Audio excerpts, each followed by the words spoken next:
le gouvernement Biden, avec Anthony Blinken, ont un objectif stratégique clair, c'est de faire en sorte que la puissance chinoise obéisse aux conditions des États-Unis. Donc, partout où les États-Unis et ses amis sont, ils doivent travailler pour que la Chine ne puisse pas totalement agir comme bon lui semble, mais de tenir compte des États-Unis ou en tout cas se soumettre aux États-Unis. Or, la Chine aujourd'hui est un pays majeur, d'où la crise. Donc, aujourd'hui, l'Afrique se retrouve le terrain de jeu le plus important dans ces bouleversements géopolitiques en cours. Et je pense que la Chine va continuer à avancer parce qu'elle a assis un ordre intérieur très puissant. Elle a fait un consensus à l'intérieur de ses frontières, elle a tout nettoyé et elle est très forte à l'intérieur. Et un pays qui est très fort à l'intérieur ne peut que progresser sur la scène internationale. D'où, j'ai toujours dit, le Montra considère que c'est l'ordre intérieur qui porte la place d'un pays sur la scène internationale. C'est que si vous avez des dictateurs, des petits malins, des petits voyous, des criminels, des bandits qui répriment tout le monde dans le pays, qui volent tout ce qui leur passe sous la main, qui prennent le pays en otage, eh bien, votre position sur la scène internationale sera proche ou en dessous de zéro. C'est ce qu'on voit en Afrique, malgré toutes les richesses que nous avons, comme nous n'avons pas des gouvernants capables de pouvoir construire un État réel, des États forts, eh bien, notre peuple se trouve totalement nu dehors. D'où la nécessité pour les Africains de comprendre que si l'Afrique veut gagner quelque chose des bouleversements qui sont en cours, ce n'est pas en restant dans sa position de peuple assis en train d'acclamer la Chine et la Russie qui seraient en train de faire la bataille pour nous, pour vaincre les Occidentaux à notre place. Parce que ces deux pays-là, ce qu'ils sont en train de faire, c'est jouer crânement leur place dans la direction du monde. La Russie et la Chine ne sont pas en train de mener la bataille pour les Africains.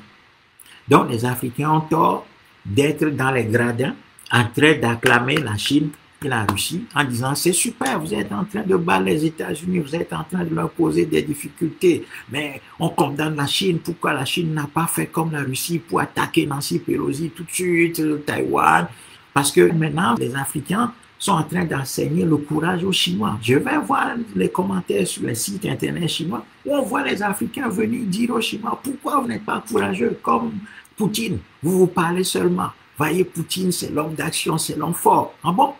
Donc, on voit des Africains si courageux maintenant aller donner des leçons aux Chinois. Non, les Chinois sont plus intelligents que ça. Ils ont du temps pour eux. Ils ont tous les moyens pour eux. La Chine va devenir la première puissance de manière incontestable. Mais elle ne va pas le faire pour les Africains. Elle va le faire d'abord pour la Chine, pour les Chinois. Et la Chine ne va pas changer la politique internationale qui est faite d'intérêts. Vous voyez, chaque peuple défend ses intérêts. Et la Chine est claire. Depuis qu'elle a monté, qu'elle est devenue une puissance mondiale, la Chine dit clairement que sa politique internationale est basée sur la non-intervention dans les affaires politiques des pays étrangers. C'est tout. En termes clairs, ça veut dire que les Chinois disent, nous, si nous arrivons dans un pays et que nous avons des gouvernants voyous, criminels, corrompus, ce n'est pas notre problème. C'est au peuple de faire le travail.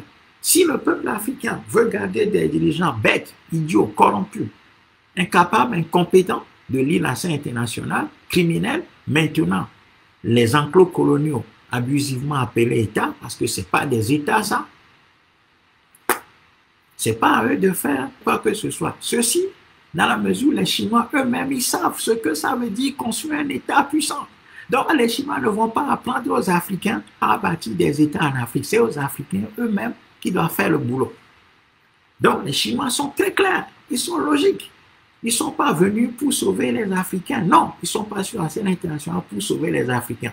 Ce n'est pas leur problème. Ils le disent. C'est-à-dire que quand la Chine dit « nous ne voulons pas d'intervention », comme nous ne voulons pas que les autres pays interviennent dans nos affaires, nous ne voulons pas non plus intervenir dans les affaires des autres. En termes moins diplomatiques, ça veut dire que les Africains n'ont qu'à se démerder avec leurs dictateurs. Ce n'est pas notre problème. Donc, si nous voulons que les bouleversements en cours nous profitent, nous devons tout faire pour changer les gouvernants en Afrique, c'est-à-dire détruire la gouvernance coloniale en Afrique pour pouvoir bâtir des États et les positionner pour que demain nous puissions tirer des bénéfices des bouleversements en cours. Donc c'est ça notre travail. Si nous faisons ce travail-là, le peuple africain que je dissocie des gouvernants qui n'en ont rien à foutre, qui n'ont rien à foutre de la situation actuelle, qui sont en train d'attendre plus ou moins, c'est-à-dire qu'ils accueillent chacun des camps, les deux camps, le camp occidental sino-russe, hein, ils sont en train d'accueillir tout le monde en attendant de voir qui va gagner ou comment tout ça va finir pour qu'ils s'accrochent à leur pouvoir. C'est tout ce qui les intéresse, c'est pas la vie des peuples. Donc les peuples africains doivent se séparer de ces dirigeants-là, qui ne sont pas nos dirigeants, qui sont des marionnettes placées au pouvoir. La Russie et la Chine ne sont pas là pour les changer pour nous. Donc, le peuple noir doit faire lui-même son travail au lieu d'être là pour acclamer et d'accuser les Chinois de n'avoir pas bombardé Taïwan ou bien de n'avoir pas envahi Taïwan comme Poutine l'aurait fait en Ukraine. Si nous sommes si courageux et que nous n'aimons pas la domination, pourquoi est-ce que nous ne faisons pas le même travail d'organisation chez nous? Pourquoi est-ce que nous qui allons conseiller aux Chinois de ne pas se laisser dominer par les États-Unis? Pourquoi nous, aussi bien les États-Unis que la Chine, que les Russes, que les Indiens, que les Turcs, que les Brésiliens, que les Qataris, la France, la Belgique, la petite Belgique, tout le monde nous domine. Et pourtant, c'est nous qui allons donner des leçons de non-soumission, de l'insoumission aux Chinois, qui ont déjà un ordre intérieur puissant. Non, mes amis, nous avons un boulot à faire. Donc, allons chercher les Africains, commençons par les organiser. Si nous faisons ce travail-là, les bouleversements en cours vont nous profiter parce que nous aurons des États capables en Afrique de pouvoir très rapidement se positionner, organiser un ordre intérieur qui pourra porter notre place sur l'échiquier international pour défendre nos intérêts. Mais si nous gardons les dictateurs africains là, puis que nous applaudissons la Chine ou la Russie, nous nous trompons. Parce que ces pays-là ne feront pas le changement de l'ordre du monde à notre place et ne vont pas construire l'Afrique pour les Africains. Donc, la jeunesse africaine est interpellée. Au lieu de jouer le rôle de spectateur en train de regarder le match, la jeunesse africaine doit aller chercher les Africains où ils sont pour commencer immédiatement, sans attendre, par les organiser. Et le MOLTRA est le cadre idéal parce que nous avons réfléchi, théorisé sur l'ensemble de ces questions depuis des années pour pouvoir conduire un véritable mouvement populaire sous la forme d'un tsunami, ce que le MOLTRA appelait depuis plus de 15 ans maintenant, un tsunami populaire capable de balayer, comme les Sri Lankais venaient de le faire, l'ensemble des institutions coloniales pour pouvoir rapidement entamer la construction des États africains capables de pouvoir défendre les intérêts des Africains dans les grands bouleversements qui sont en cours. Sinon, si nous croyons que nous allons rester des spectateurs et puis que quand la Chine et la Russie vont gagner, eh bien, nous allons glaner quelques miettes, nous nous trompons. Nous sommes un grand peuple, mais un grand peuple déchu est sorti de l'histoire. Et si nous voulons reprendre notre place, il va falloir batailler. Et pour batailler, il va falloir s'organiser. Donc, la jeunesse africaine a balayé dans notre camp. C'est à nous de voir si nous voulons redevenir un grand peuple ou pas, ou si nous avons toujours besoin d'un sauveur, d'un tuteur, d'un mentor qui va continuer à être notre maître ou bien qui vont continuer à être nos maîtres. C'est à nous de voir. Si nous voulons toujours avoir des maîtres, eh bien, nous en aurons qui seront demain la Chine et la Russie qui vont remplacer les États-Unis et leurs alliés européens. C'est à nous de voir si nous voulons des maîtres ou si nous voulons nous affranchir. C'est à nous de voir si nous voulons nous affranchir. Eh bien, commençons par reconquérir notre espace. Commençons par détruire les enclos coloniaux. Commençons par bâtir de vrais États après la bataille de libération sous la forme d'un tsunami populaire.